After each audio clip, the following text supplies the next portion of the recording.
KBC में करोड़पति पति। सूरज के जीवन का एक ही फंडा था कि मेहनत तो गधा भी करता है, घर बैठे जो कमाए समझदार वही होता है। इसीलिए उसने कभी नौकरी ही नहीं ढूंढी।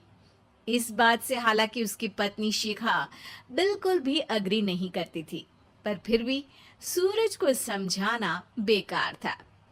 टीवी में कैसे बनोगे करोड़पति का ऐड देखकर उसे लगा कि बस अब तो घर बैठे ही वो करोड़पति बन सकता है, और उसके पीछे उसने अपने सारे सोर्सेस एक्टिव कर दिए। 2 हफ्ते में उसके कलीग के साले के पड़ोसी के बेटे का सोर्स निकलता है जो कि उसे शो में पहुंचा सकता है, और सूरज उससे मिलने चला जाता है। अच्छा, तो हमें मुकेश जी बता रहे थे कि आप हमें शो में पहुंचा सकते हैं। हाँ, उसमें कोई तकलीफ नहीं है। मैं कल अगर कोशिश करूँ तो इसी महीने में आपका नंबर आ जाएगा। अरे ये तो बहुत बढ़िया हो गया। अच्छा, वो सिलेबस और क्वेश्चन पेपर का कोई जुगाड़ है क्या? हैं? उसका तो कोई जुगाड़ नहीं है। तो वो वाकई में कुछ भी पूछ सकते हैं? हाँ, वो तो बच्चन जी पर है। जो पढ़ते हैं वो पूछ लेते हैं। पहली कोशिश फेल होने पर अब सूरज के सामने एक बहुत बड़ा सवाल था कि आखिर जवाब कहाँ से लाए। तब शिखा ने एक सजेशन दिया, क्यों ना सूरज अपने चचेरे भाई सुमित से मदद मांगे, जो कि यूपीएससी की तैयारी कर रहा था। हालांकि इतनी मेहनत करना सूरज को समझ में नहीं आता था, पर कोई और रास्ता ना मिलने पर वो आखिर सुमित से बात करता है। अरे सुमित, हमारा कैसे बनोगे करोड़पति के लिए सिलेक्शन होने वाला है। तुम हमें थोड़े चिट बनाने में मदद करोगे क्या? अरे भैया, चिट बनाए तो सालों हो गए, उसमें हमारा एक्सपर्टीज नहीं है। बल्कि आप बोलो तो हम आपकी पढ़ने में जरूर मदद कर सकते हैं। हट, कैसी अनाप शराब बातें कर रहा है तू। सूरज ने सुमित को मना तो कर दिया था, पर तैयारी करने के सिवाय कोई चारा उसे दिख भी नहीं रहा था। खासकर जब 12 के पेपर लीक करने के एक्सपर्ट शुक्ला जो भी हाथ जोड़ लेते हैं। आखिर सूरज को सुमित के पास जाना ही पड़ा, और उसने सुमित और शिखा से वादा किया कि वो बहुत मेहनत करेगा।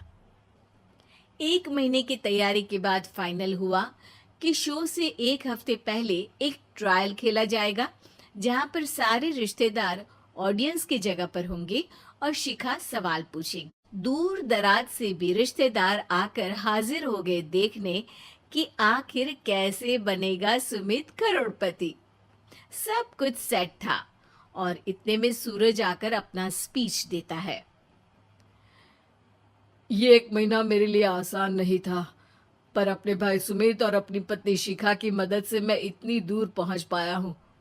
मेरे मम्मी पापा के आशीर्वाद ने भी बहुत साथ दिया है मेरा। मैं उम्मीद करता हूँ कि आज के शो में आप लोगों को बहुत मजा आएगा। साक्षी पहला सवाल पूछती है, और पूरे कमरे में सन्नाटा छा जाता है। इंडिया में कितने स्टेट्स हैं?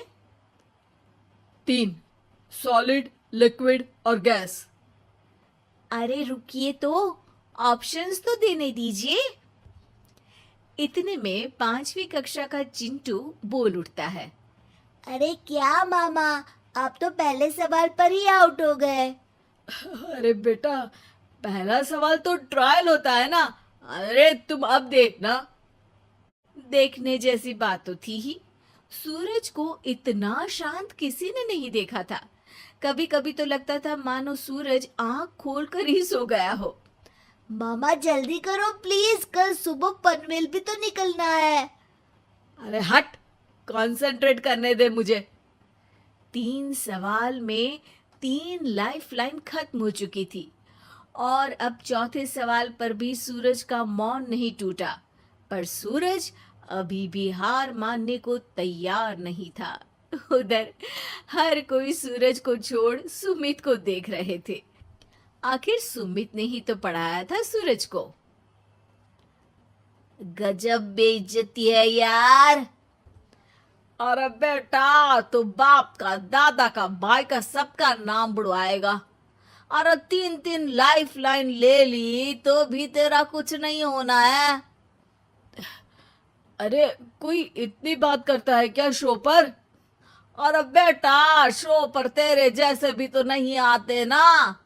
सूरज की ये जंग आखिर 1 घंटे बाद 5वें सवाल पर खत्म हो गई, जब उसने इंडिया के नेशनल बर्ड का नाम कहा, कौवा। अरे बेटा, मजा तो बहुत आया, बस थोड़ा टाइम पर खत्म होता तो आनंद भी आ जाता। ताने बारिश के बूंदों की तरह बरस रहे थे और सूरज को भी समझ आ रहा था कि ये करोड़पति बनना शायद उसके बस के बाहर की बात है। पर वो आखिर ये बात मान कैसे लेता?